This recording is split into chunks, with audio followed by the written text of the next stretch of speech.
Hello everyone. Welcome back to our channel. Today is a bit different. I got a guest here. I want to introduce you to him, JPEG. I find him a very interesting guy. So today we have an extra person to talk to me. If not every day, I'm talking to myself, just like you, right? Yeah, I also talk to myself a lot. So yeah, now it's two people talking to themselves. Basically, today's video is going to be a bit more unique. In our past recent video, we have talked about how the recent EC policies are like, which are the group of people who will be affected.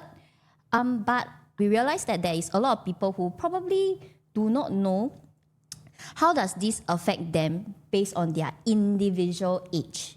I think that when we piece up the timeline together, right, then with our individual case scenario, then over to the slides that we're going to show you later on, I feel that you will really see the difference. So yeah, I'm very excited to show you what we have today. Yeah, we are very excited. So Jay is going to start off by sharing with us, actually, what are the latest changes? Maybe we summarize real quick. Yeah, okay, I nag a bit first. There are actually 4 main changes to this EC framework. The one that most people are more familiar with is the changes to the MOP. Previously, it used to be 5 years, and now it has been extended to 10 years. So with that, the privatization also has been shifted from 10 to 15 years. Just bear in mind that when we're buying ECs, we also have to factor in the construction period.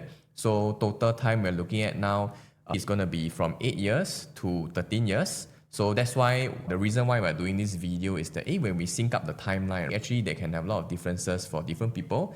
And those new EC schemes coming out, the first batch to be launched, I think is going to be around 2028.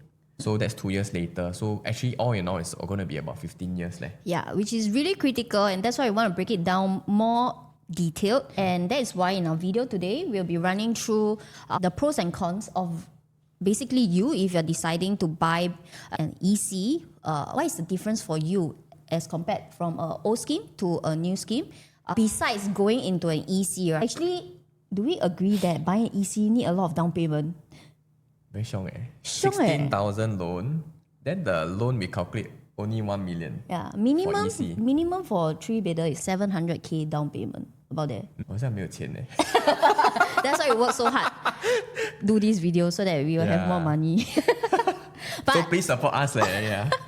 But anyway, basically based on the down payment that you have, actually do you know that there are also other options available? So correct. Actually there are other options where you don't really need to spend so much. But important thing is that whether or not are we able to finance this comfortably, because end of the day, let's say if you're going for EC, our down payment is very high, but the loan amount is not so much. If we're able to control the sort of the financing that we are able to structure, then maybe it's actually very comfortable to hold on to other value properties as well. So you can tell from how he speaks, he's a very detailed person. Which is why I hooked him in to come and do video. Actually, I'm very detailed also. Yeah, but anyway, that's why based on whatever that Jay has shared so far, is basically breaking down all the different alternatives for you. Okay, so before we actually touch on more, would you take a moment to like and subscribe to this video wherever you are seeing, whether is it Jay's channel or my channel. Also, you can actually scan our QR code here because support Jay. Hey, support me lah. My follower count now. What I learned from her is that in the Telegram, inside we of course discuss things that we are unable to discuss in this YouTube channel, but I think most importantly, we can really share about our daily experiences when we are going about our property matters. I think that there's definitely takeaways from here and there that normally you can't really find in YouTube. Yeah, having a Telegram is having our own community because we also want to have a deeper conversation with all of you. Yeah, it's more like a journal for our day-to-day stuff. So without further ado, let us go back to our main content because we are going to talk about, actually we find that this is the thing that will shift the market by quite a lot, right? Okay, honestly, we see 5 years MOP. This is under the old scheme, right? And then we have the 10 years MOP. Honestly, got difference or not in terms of the down payment? Don't have lah, 940 ma. Yeah, 940 ma. But when we really sit down and really go through the timeline, like for example, I put myself in a case whereby I buy this new scheme, 2 years later, let's say if I'm this age, then because of all these different requirements, right? Actually, are there any difference compared to the 5 years MOP or not? If you take a look at the numbers, which is one of the most important thing when we are buying a property, right? If let's say today you have a down payment of 940, your loan also maximum 1 million, right? Installments will be this. So whether is it an old scheme or new scheme, if you are looking based on financing only, no difference. But this is where the next part is more important, because we also realize that on the ground, a lot of buyers feel what, no difference for me, I buy EC for own stay only. What. I stay 5 years more, right? So what is the difference? Because if I want to stay in a home, confirm will be like... Forever lah. Okay, some is forever lah, but it easily can be 7 to 10 years So not much difference. But here is where we also realize that a lot of people, if they are not looking solely on own stay purposes, right, then they might have missed out on this most important part. Just do a very quick one. We're just going to touch on the 5-year MOP EC very quickly. Then after this, we're going to be talking about the 10 years one. So assuming there's going to be 2 to 3 launches of this old scheme EC coming out. So under the old ruling, let's say if you're launched this year, it will be 2026. Then the construction will be around 3 years.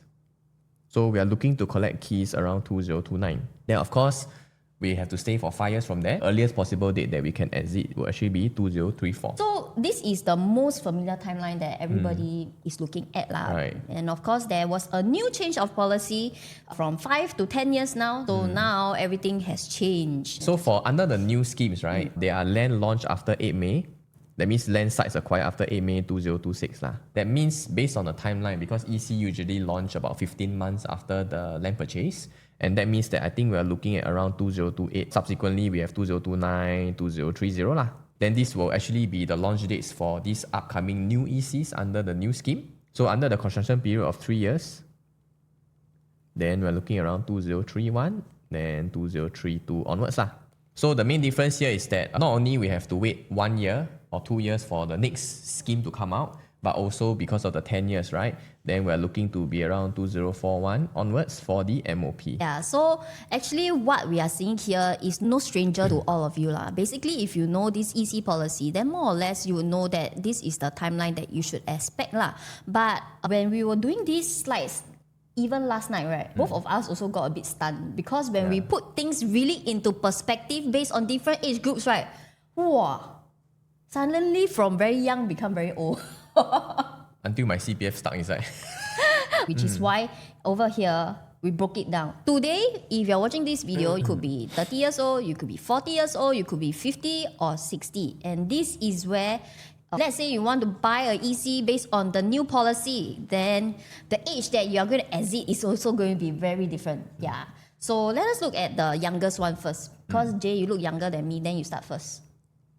I look younger than you, man. I thought we look the same. These are trick questions. Oh, no lah. How can be? Okay, I passed the test Okay. So today, if you are somebody between the age of 30 or even in the 35 range, then we're looking to lock into the purchase between the age range of 32 to 38. Then as we add on to the TOP, then by then we'll be between 35 to 46. The earliest date that I can be looking to sell will be 45 to 56. Okay, so we also got add in one more. Let's say now if I'm 35, if I have a kid now, then by the time MOP, my kid will be in secondary 3. Okay, or maybe already go NS already. So imagine, right, it's so difficult to buy this property, because just now we calculated 1.8 million, then the down payment is around 900,000. Correct? Then if you cannot afford how, then you buy 3-bedroom 1.7, right? Then maybe the house not big enough for you. Then you stuck in the house until 50. Like for example, I have 2 kids. And my kids are probably at the age of 0 to 5 years old. Today, my kids, which are very young, will be okay with staying at a smaller place. But there's also one thing that a lot of people might miss out, and that is the growing family needs. Because when my kids are so young, they can also share a room. But when my kids are at this age, 15 to 20, 21. 15 years old, like brother and sister, how to share a room? Cannot lah. Right? Yeah, even I young also don't want to share room already, sorry. You know what's the funniest thing? Because now the EC scheme has been changed, right? Actually, the first timer, they have this priority period of 2 years. That means developer will think, if I maybe first 1 year only sell 40%, how? So maybe they may think of, I want to build smaller units so that the first timer can buy. So imagine you buy as a first timer, 2 bedrooms, right? Then Oh. you stuck in this house until 45 years old. Can you imagine or not? Okay, That one is 3 understand. people share one room. That one shag that one. Shag. Yeah. This is from a buyer's perspective, but later when we talk about developer perspective, I think that's also interesting for us to figure out together. Okay. Okay, so a lot of buyers probably are not very aware that, today, if let's say my kids are so young, by the time I can exit, it's like this age, right? Yeah. Then there's also another group of people who have kids that are maybe way older. Then what is the next change in family needs? I think I just kick them out of the house. Lucky you're not parent. Yeah, lucky I'm not parent. I'm parent, not parent. Yeah, we talk about families who need to upgrade but cannot upgrade. But there's also family who possibly need to downsize, which is the next group, right? Yeah, no. That we're talking about. That means people who are between 45 all the way up to 50 to 60s. Why? Because can I say that the kids are also going to be around this age more likely. So by the time that you can exit, your kids are also going to be not kids anymore. Your kids also exit. It'll be adult kids, Yeah. adult babies. Ask them buy their own house. Yeah. So if let's say you buy a big unit, like for example a 4 or 5 bedder, right? By this age, I rent room rental. Room rental. yeah lah. So you can do that, but also there will be a lot of people who don't want. Then what happens when they want to downsize? Also start. Actually, we have helped some EC owners to move on from their place. The reason why they want to sell EC is because maybe they want to move back to HDB. So now the MOP is 10 years. So you can imagine if you're 45 years old, right? Last time you, on the dot, you still can sell because 55. So you still can on the dot. 55 to maybe 60 lah. Then retirement age. Correct. Want to cash out. Yes. Then Want to buy HDB. Yeah, but sometimes I have the 55 years old, I want to max out my CPF OA usage kind of thing. Correct. Yeah, so if you're at 45 now, then this one is cannot already. So maybe if you're around this age, still can. That's what I'm trying to say. Yeah. Can I say that because of this new scheme, right? For those of you watching this video right now, if you are the more mature people, then you do need to also take into account that your age when you are ready to sell might be the age where you want to slow down, or you probably don't need such a big place already. Then you're still paying for installment. Actually, installment is the same. Yeah.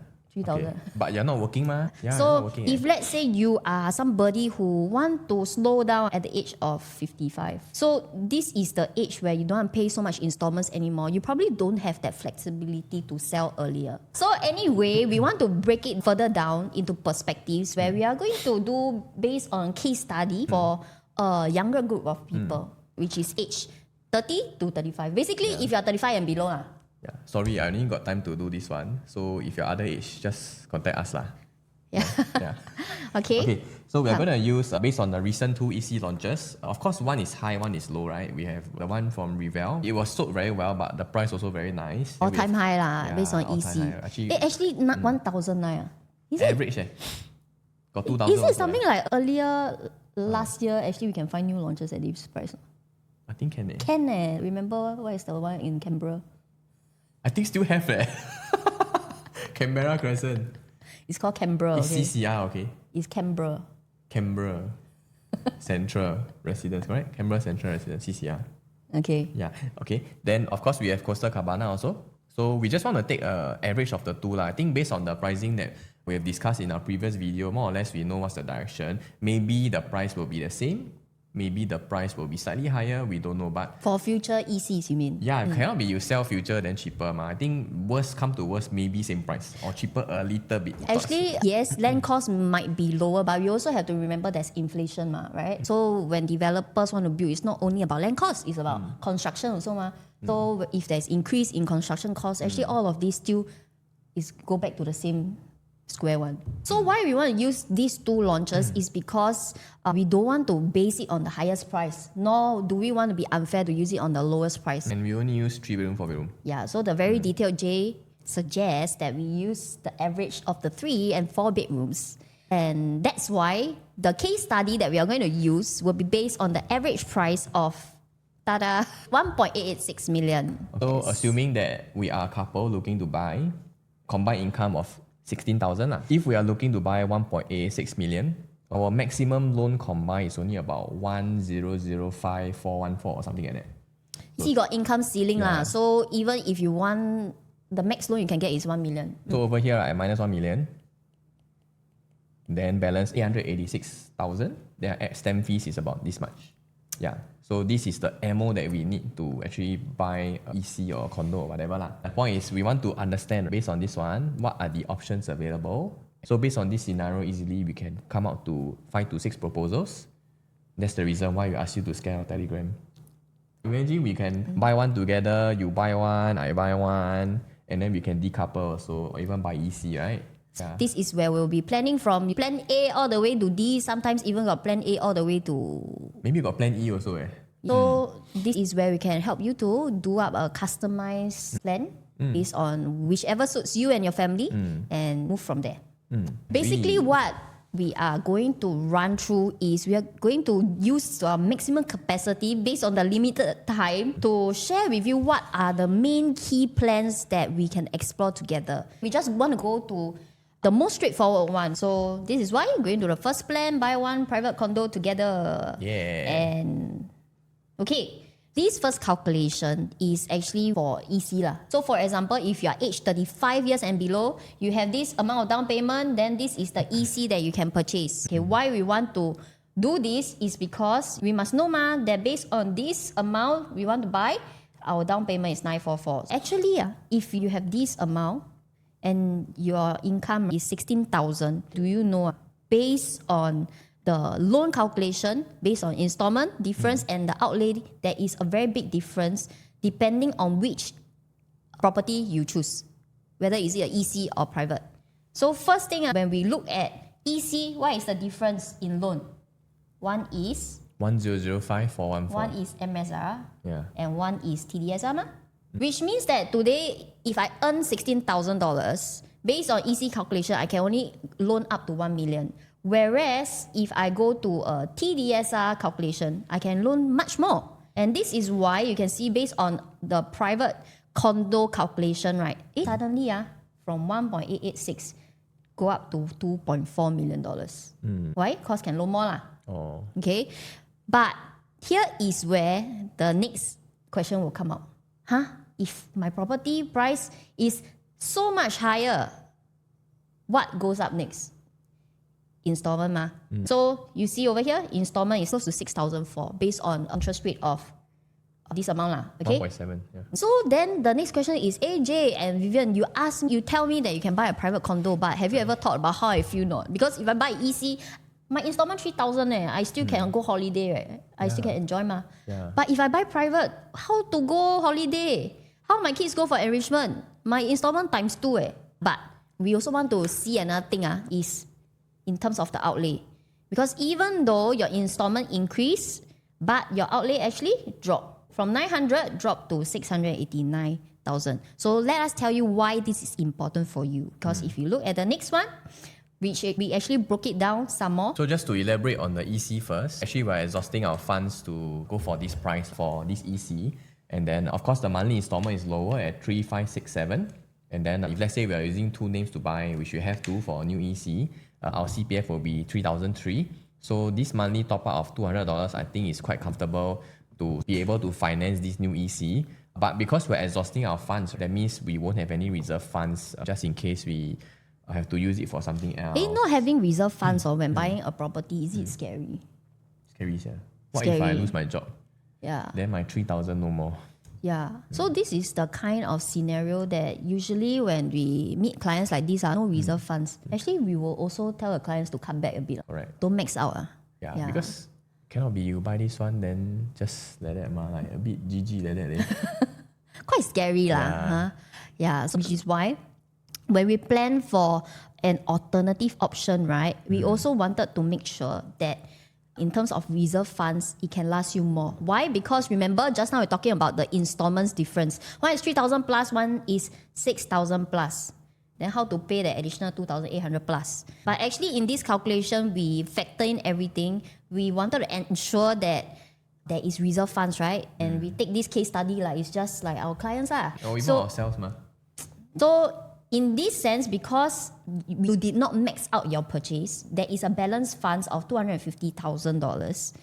So actually there is this difference of $3,000 in terms of your monthly top up. Because why? Installment can pay using CPF OA. The balance that you need to top up via cash is $3,000 lah. Is it like very stretched for you? Not because you have to top up $3,000 cash for a family is actually quite a lot. Yeah. But what we are trying to show you over here is because there is this balance funds of $250,000.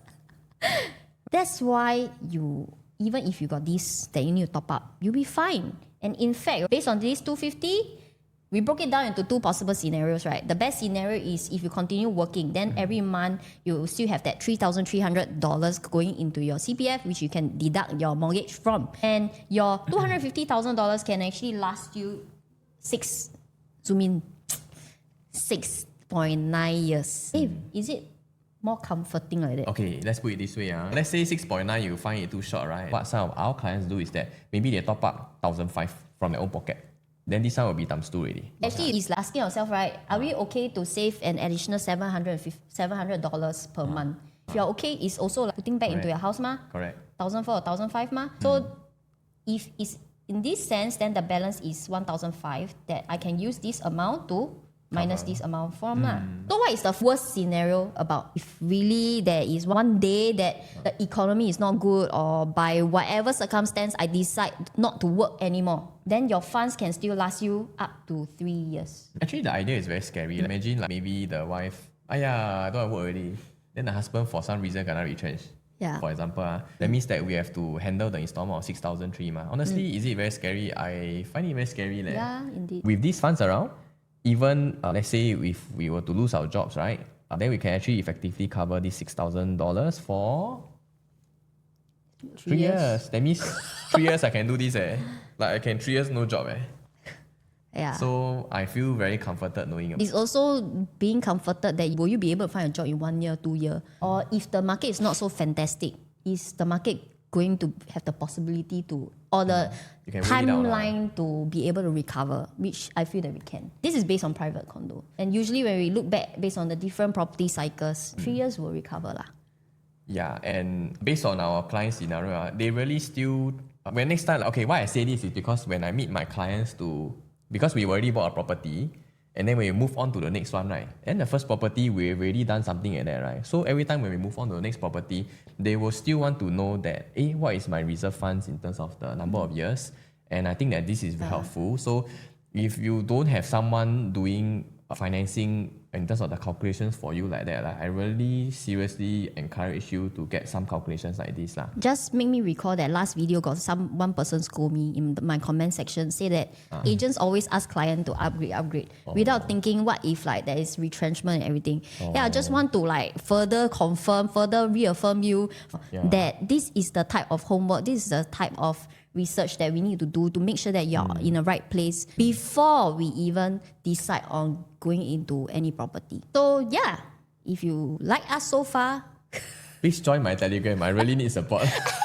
can remember join mine. Don't keep joining J one. Don't forget about me. I also still need, okay? I built very long liao. Alright. If just so happen that you want a chat with us, you can reach us either via like his number or my number is going to be the same. Yeah, we will be there. Yeah. So over here, 55 years old, right? But actually, we don't have the time to do the slides. So sorry. So yeah. Okay. Next. So when we are looking at this, right? Why actually do people want to buy two condos together? I only need to stay in one. What? Correct. What is the thinking process usually? I absolutely agree. Like one is enough already. Like I got one HDB, I stay happy can already. I got one condo, I stay happy already. But there's always pros and cons. So what is the disadvantage associated to having one property, right? Is that our money is all inside, cannot take out.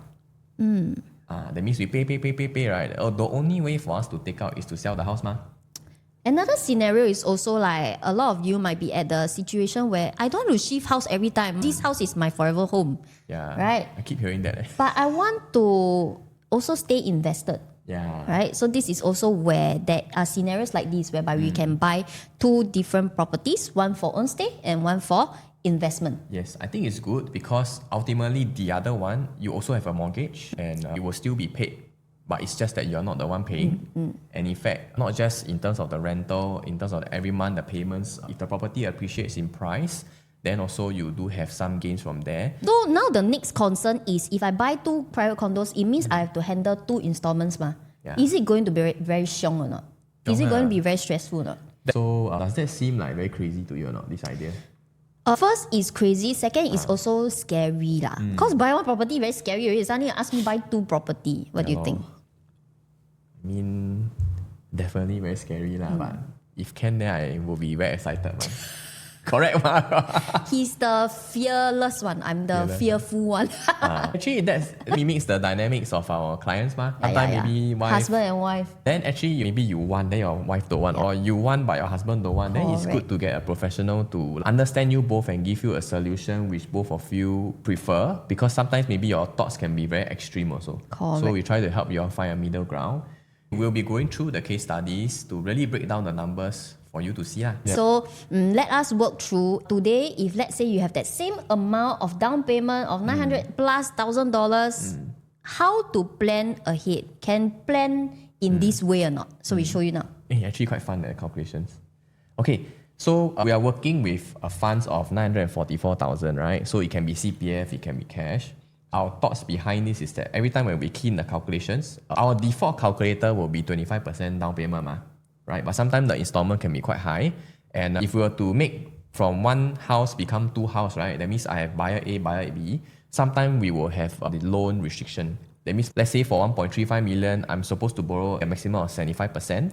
Then maybe husband and wife both cannot.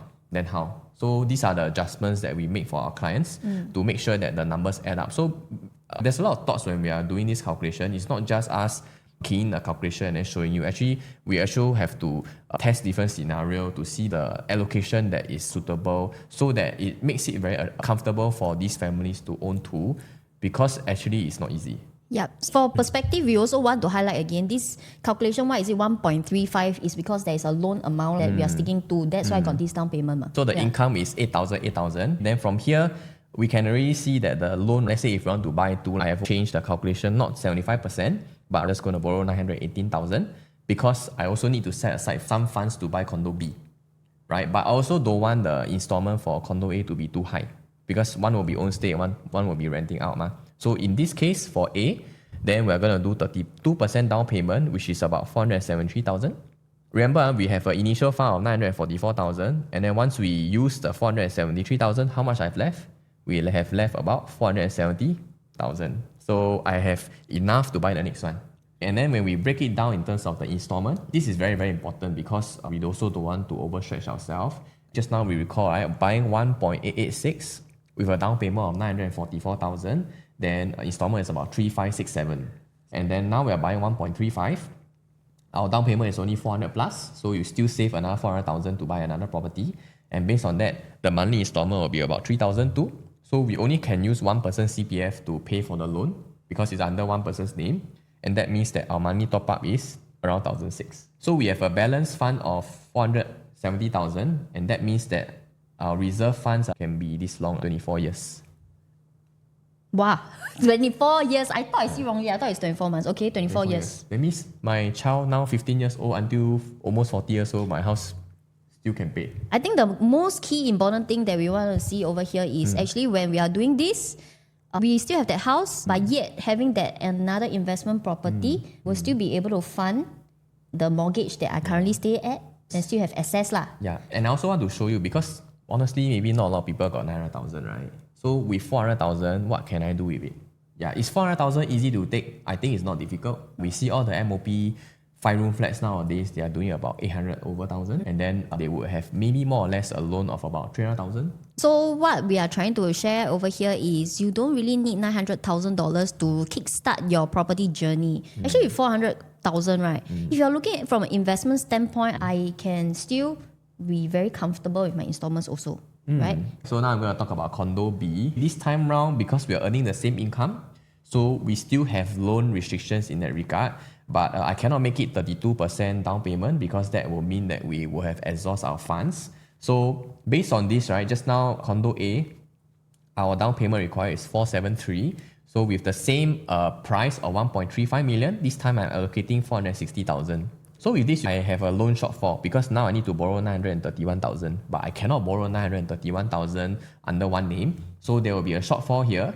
There are three options you can do. One is you just cough out 10,000 to just pay for the loan shortfall. Second one is so-called you do unpledging. That means you show the bank 14,000 once upon loan application and once before loan disbursement, and then they'll grant you the shortfall of the loan that you have. Or second one is just 5,000 you put in the fixed D with the bank that you're going to borrow with for about 4 years, right? Then after 4 years, you take it out. So we are still within budget. So our balance after purchasing Condo B is 10,000, but still got balance. Wow, but it's also very little lah in terms of reserve funds. But actually, if you were to buy the EC purchase, your down payment 944, it will be gone lah. But this one, based on 2 private condos, it is also possible for you to still have that monthly excess of 1,500, right? Just now you said. Yeah. Yeah, and on top of that, you still got balance funds of 10K. Yeah, and then you got 2 houses to stay or 1 house to rent out. Another thing, right, that we want to share, because just now Jay touched on this part. Over here in this example, you can see that actually the difference is not much. For many of you, actually, it's not difficult to fork out 5,000 or 14,000. But this amount actually differs more. It can go by 70 to 100,000 or even more in terms of the loan shortfall. So this is where we use more creative financing methods to help you type through to see how do you purchase a property with lesser cash down payment, because a lot of people still want to keep cash. Correct. Yeah. So there are 3 main methods: pledging, unpledged. So now we're talking about a second property, right? In terms of the down payment, we are cleared. And then for the installment wise, okay, it's about 3,003. Then another person's OA will be 1,006. This time round, we're finding a property that can give us a rental of more than 4,000. So this is a resale property. Resale property. Yeah. Okay. So to give you confidence, we discussed that usually we don't want to pay 2 mortgage at the same time. So maybe the more comfortable option is actually going for a resale property that can possibly fetch you rental, so that you're not necessarily paying for mortgage all the time, right? And which resale property to give you this $4,000, and which one is easier to exit, right? I think we need to discuss a lot between us and our clients. Yeah. But basically, one of the better performing ones based on 1.35 we have found is actually 4,000 plus lah. So we have used 4,003 as a, 4,003 as a calculation.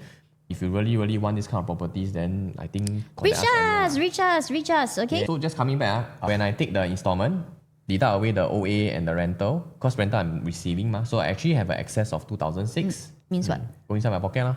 Means that every month, of course, you have to pay a bit of maintenance fee and all lah. Yeah. But there is still access for you lah. So now I'm going to piece together what we have been talking about just now together, Condo A and Condo B. Definitely you have to take note that we have 2 different installments to handle, like what Vivian has mentioned. If I were to combine in total, our installment will be 6,005. And then our combined contribution will be 3,003. This property, if you're going to rent out, let's say if we receive a rental of 4,003, that means that I actually still have excess of $1,000 come in, and that can be very helpful in paying for maintenance fees and property tax lah. So in short, right, just to summarize, this is basically one of the routes for our clients, just so you have a clearer idea on how to move forward. Don't really always need to think about one fixed method. So many methods. Yeah. But most importantly, you must be comfortable with it. And at the same time, when you're comfortable, you know with clarity that this is the best plan for you and your family. So just to sum it up, right, our first choice that we are talking about just now, of course, we have EC, where we will exhaust the down payment, and then your monthly installment will be about 3,000 plus with no reserve funds. Second option that we have here is based on the same down payment, but we're not going to use all, right? Buying a property of 2.4 million, just one. We have a monthly installment of 6,003 and then top up of 3,000. So in terms of the reserve funds, we do have it almost up to 7 years. So if we were to structure it nicely, right, then actually we can own 2, one to stay and one to rent out. Total effective price is about 2.7 million. And then in fact from this, based on the calculations, if we were to choose the right property, have the right down payment and do the right structure, right, then in fact we can even have excess coming in every month that we can actually use to offset other payments in that regard. But of course, over here, there might be some things that you are not so comfortable. Maybe the reserve funds is a bit little, but this is just based on the maximum affordability of what you can afford. Based on comfort level, sometimes needs adjustment. Sometimes some people want a more expensive property, maybe in a better location. Then it also means it's more expensive. Then can we cut back on the investment property? Yes, we can. So these are our flex. Based on the plans that we have touched on so far, is a lot of numbers, right? And right now, if we are seeing this, actually, are you also thinking, there's no need for me to do this now, what's the difference? So, which is why now we also want to share with you why do we want to do this video? Because most importantly is what? We want you all to be aware of what is happening in the market so you all can plan ahead in terms of a very macro perspective. And this is where we also want to keep you in the know of what is happening, because this EC policy that we need to cover, can I say that there is a shift in demand based on this new policy as well? Because just now we talked about the EC 10-year MOP, right? Can I say that when we hear about EC policy, it also make us feel that, hey, I want to buy an EC 2 years later, right? Under a new policy, I also will be scared. I mean, like, if it's 5 years, I don't need to think, just buy. Correct. Of course, if I'm a bit older, I think twice. But now 10 years or even I'm young, I need to think 5 times first. Correct. And maybe I don't want to buy the new scheme. Yeah. So if there's a lot of people that's thinking like that, then what happens? So this is the next thing that we want to talk about, right? So I will chung for the... Got 5 more, right? Chung lah. First one cannot get, try second one. Second one cannot get, try third one. Yeah, so to recap a bit, any lands that were sold after May 2026 basically will fall under 10 years MOP. But let's not forget that there are also some launches, some land sites that were done before that, and these are 5 of them. Hey, where are they at? You this stay CCR person, this area you okay? Hey, don't say like that. People angry with me later. You also stay west side last time. Yeah, so we got one in the west, which is Senja, right? So for the westies, only one for you. Yeah, no more under the old scheme. And then of course, if you're in the north, you got more choices, whether you want to be in Woodlands or Sembawang. Of course, the new schemes coming out, maybe you are easty or you really want to stay in just northeast, then no choice. Or if you really don't want to stay in this location, you have to go for the new scheme. Yeah, it's either you go for a new scheme or you go to the resale options, which also directly means that where the demand will flow, right? Automatic either resale of the 5 or the 10-year scheme or if not is to the next one, the private condo segment, the new launches. Yeah. Now I want to wait 10 years, I might as well go and wait for a private condo 4 years. What if it's a situation whereby I try this, right? Really, I like don't mind like stay in the north one. I still go and try, they still cannot get help. Or how many of these people will come up? Will it affect the market? Will lah. Why not? Okay, but it's just that few people. Yeah. Is it really the few people? We are going to look at this. I don't know. We are going to look at this. Yeah. So we are going to take a few launches that have happened. These are all ECs and I'm going to give you 2 very different perspectives. One is before the new ruling and one is after. So we have a few examples here. We have about 4. So under the old scheme, we do have 70% allocation for the first timer. By right, out of these 572 units, by right, 400 units can be purchased by them. Okay, so for Revell itself, we have done some studies. First timer buyers, we do have a lot of people buying, around 357. And the second timer confirm max out one will be 172, right? So the only issue is that the priority period is only 1 month. So after that, actually the rest of the units are, I think more or less likely they're actually swept away by the second timers. 230 units effectively are from the second timers. So if we do a ratio, actually it's almost 50% for second timers. So if this new ruling comes out, right, that means on day 1, assume everything is the same, right? Okay. The main difference is that 172 units being sold for the old scheme now become only 57. So because of this drop in 30% to 10%, right, also 115 buyers cannot buy. So all in all, for Revell itself, right, let's say if we were to change to the new scheme, then around 178, 3 people cannot buy. So number seems very little, right? But let's not forget that there are also other launches. So we're going to go to the next one, which is Oreo of Tampines. The numbers is quite straightforward. So basically for Oreo of Tampines, if it falls under the new ruling, it means that 200 buyers cannot buy now. And then now we're going to flow through to Costa Cabana, which is located in Pasir Ris. If we are following before new ruling and after new ruling, this means that 420 people now cannot buy due to the new policy. And last one, Auto Place, West area, 403 buyers cannot buy. So if I were to do a summary now and add everything together, 1,200 buyers now cannot buy. Is it a lot, this number? Actually, if you see at that, it's not a lot. Yeah. But they are buying what kind of unit type? Yeah, because this group of buyers, they have a strong down payment. They have 700 all the way up to 900, even $1 million. So if they cannot buy here, this is where the real impact comes in. I cannot imagine, right? Let's say don't take 1,002, let's just take half, maybe 600 of them. Then I'll be looking to buy the next value buy that I can get because I cannot get this. Yeah. Yeah. So scenario 1, if let's say they cannot buy, where would they go to? They will go to Next EC. next EC, right? Scenario 2, when they cannot buy, they will be like just now the case studies we share, right? Either buy a private condo or we just buy 2 properties together because my down payment is very, very strong, right? Buy 2. Yeah. So either way, even though this is 1,002, can you imagine the ripple effect this can cause to all these? And these are people with very strong down payments. And not only that, based on government policies, right?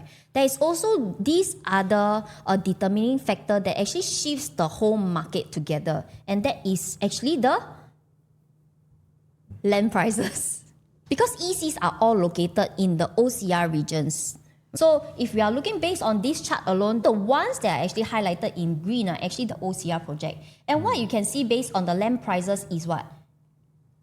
They are actually increasing. In fact, in my last video, I shared that the land prices are expected to see a price wave of up to 30%. Already 30% already. Correct. So if land price increase, which is the new launches increase, what also increase at the same time? The selling price, The selling price, which is the resale price also. So it goes back to, these people, just now we say that there is a shift in the types of properties that these buyers will buy on top of the increasing land prices. Actually, do you now see what is the difference between you deciding to make a purchase this year versus deciding to make a purchase 2 to 3 years' time? Okay, let's put it this way. Today, you want to eat this McDonald's, right? Then only 100 people can buy. So can you imagine if you are queue number 101, 102, 103, they say, hey, sorry, so already. Then these people, how they feel? They feel hungry. Right? They feel hungry. So definitely I will go to another restaurant to buy something. Correct. So if all the EC I cannot get, right? Then I want to buy something else. Then very likely the next thing that I will be looking to buy, because my mentality is I want to save money and buy the sort of like the more affordable launches. So in terms of the location, I already can accept this location, right? Which is in the OCR. I think their primary mindset will be to buy something that is more of value for money. Like example here, if let's say I cannot buy anything from Senja, then my next mentality is I go where? This is the last launch that I can go for if I don't want to be locked down by the new policy 10 years. Then I'll go somewhere nearby lah. Yeah, then can I say we will go to the west area? Yeah. Then it can be based on the 2 categories I talk about, either the resale or the new launch, right? So coming back to this, then do you see like the effects actually going to take place, especially more so in the next 2 years when new policy comes in? Okay, so maybe I cannot get it. I'm looking to buy somewhere in the west. So I possibly can consider Tengah, sold out. So I have a dairy farm, Nara. So these are the few that I can possibly consider. And then when I see the upcoming price, still have. But then in the west, let's say what we have is Lucerne Grand, which is in Lakeside. I already have to pay more. Yeah. That means already almost 30% more. That means I supposed to buy 4-bedroom, I go there buy 3-bedroom. Yeah. Which I don't want, I don't want. If I want 4-bedroom, I confirm want 4-bedroom. Yeah. I won't want a 3-bedroom. That means I will buy lah. No choice. Yeah. So if you wait 2 years, does it also mean that today if I can buy, let's say, a 4-bedroom, if I wait for the land prices to come into effect, the demand goes up, developer becomes more confident, they sell more expensive. Correct. Don't say new launch, even resale. Even resale, because in tandem, right? So today my budget, maybe I can buy a 4-bedder comfortably. In the next 2 to 3 years' time, because of all of these things happening, it also means that I might, with the same budget, only can buy a 3-bedder. So this is something that you probably need to take note of to decide whether you should buy now or buy later, right? Right. Yeah. So now, if we are looking based on the upcoming ECs, right, actually quite easy for us to determine which are the safer properties to go for. Like for example, we can always use the future upcoming land sites to help us kind of be able to understand where is the demand going to be. Like for example, can I say that if there is people who still want to buy under EC, they will all chiong for all this. Correct. Cause last chance already. Next one will be 10 years. So if let's say we zoom into this one launch, which is the Senja EC, by the time Senja EC launch, there will be people who go for it. But can we also say that there will be people who can't go for it as well? Yes. So in this sense, if they are already prepared to go to Senja and demand actually already flow there, right? They can't buy Senja. Then where is the next place that they can go? It's either like the resale options or the new launch nearby. But for people who usually go for like the brand new ECs, they usually prefer new ones, right? So which is why we did all the calculation for you, blah, blah, blah, right? We also want to ask ourselves, people who don't go for Senja EC, then where would they go to next? They'll go to this one launch that currently is available. We're just going to show you one. Yeah, one example. So now I ask you, right? Because this launch that we are going to share as an example to show where is the demand going to flow to next, right? That launch is actually something that is already starting to sell. In fact, now if you go, the show flag already up already. Yeah. So does it mean that you cannot buy? Because we have some clients say, hey, we don't get the first day prices. Is that true? Actually, how we determine whether a project is, let's say, cheapest or the best entry price to go for at that point in time is by going through this thing called 3-phase. What does that actually mean? We're going to take one project. Treasure at Tampines actually took quite a few years to sell between 2019 to 2022. In fact, during the first day of launch, it didn't do well because a lot of people say, wow, it's very ulu, not near MRT, blah, blah, blah, blah, blah. And this project went through 3 phases. Phase 1 to phase 3, what is difference? Phase 1 is usually where developers are actually not so confident. Why? Because at the start, they need numbers to show that they have healthy volume of transactions, which is here. Yeah, so you can imagine for almost 2,000 unit, right? First day only sell 200 unit. Yeah. Scary. That's why they don't dare to increase the price. Correct. And at the same time, can I say developers, when they want to build such a big project, they also have to do some financing from banks. Yeah. So banks also require them to sell a number of units within a certain time and get their construction ready. And they are in this kind of phase, they are usually at a more anxious phase, right? Where they need to sell units. What I can say is that the phase 1, right, I think that is still quite safe to enter because they still got units to sell. Correct. After that, you can see that when it is closer to 2020, when there is much more volume as compared to the previous time, this is where they grew a bit more confident and that's why they increased their prices. And this project officially went in from phase 1 all the way to phase 2 in 2020, October. So this is just an example of a typical launch cycle where we go through phase 1, phase 2, phase 3 in a couple of years. There are also some projects whereby they reach phase 3 in the first day. Correct. So does not mean that everything in launch, right, you confirm get the best price. Same thing, from phase 1 and phase 2, a volume up, price increase. When towards the end of phase 2, you see, developers got even more confident. They probably left like a few units, but they got a long time to sell. So that's when the prices increase ultimately. And usually in projects like this in the OCR area, buyers often buy into the project because they don't want to rent. They don't want to wait 3 to 4 years for At the later stage, they don't mind paying more because they don't have to rent. And this is one example where you see in 2019, right? The price is 1,003. So what does that mean? This one is very close to EC price also. back then. So it's definitely a price that is very safe for them to enter. Yeah. It could also be that during this phase, right, the ECs also start to become very expensive. Correct. So is this one that I want to show. I always very excited to show clients. This is the famous rubbish bin. Most famous rubbish bin, right? Yeah. Actually, when we look at this, right, do you think there's any buyer who comes in, I want to buy a property today and it faces the rubbish bin? Yeah. Don't have right? So we also want to understand, so why is it that this buyer ultimately still decide to buy something that the facing is not a good one as compared to maybe these groups of buyers who are facing the pool. So you want to understand that during phase one of every project, developers who are not so confident. Let's put it this way, phase one, you can buy good units at good price. Correct. But it's also because during phase one, when there are so many units available, can I say that the good facing units get taken up first? Yes. Yes. So that is why you can see that over here, phase one pool facing unit, third floor, able to get at 1319 per square foot, right? Then generally phase 2 where the price increased a bit, then this similar pool view unit also 1394 per square foot. If you're not very sure about this project, maybe you can wait and do phase 2 also. Nothing wrong, but we are just trying to say that once it hits phase 3, the jump is really a lot. Phase 3, right, actually is when you see this buyer bought at 1584 square foot. Yeah. So next time when you want to sell, which one would be easier to sell? The pool view huh? Pool view and also the price, right? I've done 1,003. Can I sell 1,005? Yeah, so you see, if I buy at 1,003 and the bin center one already transacted at 1,005, can I actually exit at the price that they enter?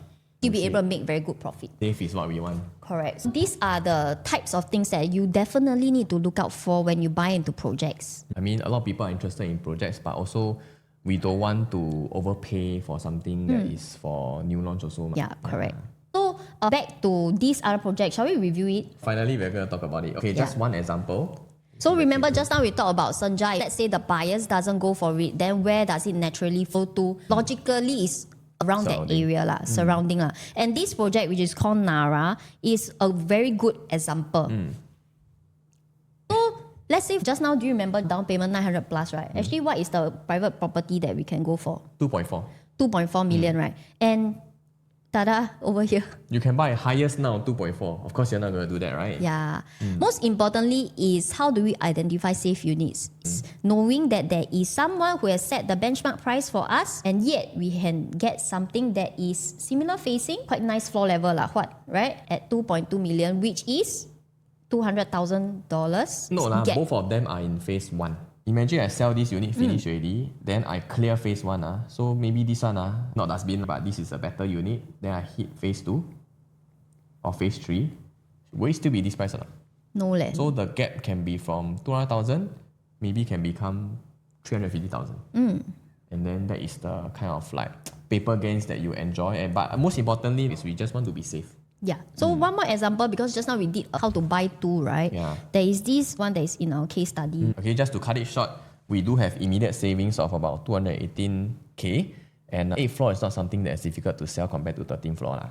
Okay. Resale market 8th floor, I think people will still call me, right? Yeah. But end of the day, for investment unit, what's our objective here is to make it easy to sell to the next investor. And that means that we want to keep our quantum low. Alright, so with that, I think it's also good for us to summarize based on the time now. We have filmed this video for 1.5 hours. My goodness, we can really talk. Yes. But basically, this video, we actually ran through quite a lot of things. We talked about how the newest EC policy, especially the 10 years MOP, will affect different kinds of age group. And it's very important for you, based on this infographic, plan ahead for yourself. Because the last thing you want to do is be stuck in a property that is unplanned for, that we want to sell but cannot sell.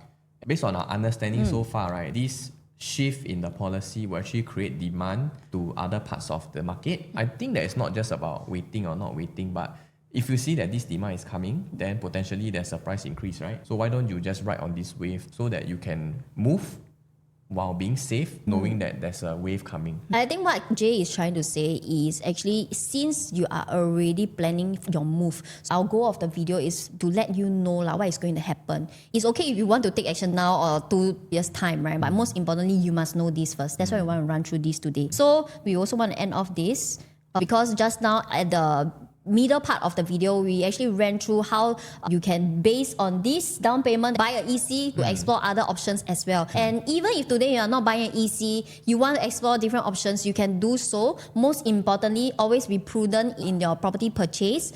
If you are not so sure on how to do so, you can reach us via our contact number here. Remember, join Jay at his Telegram channel and mine as well. Remember to like and subscribe to our channel, and we will see you in our next video. Bye-bye. Bye.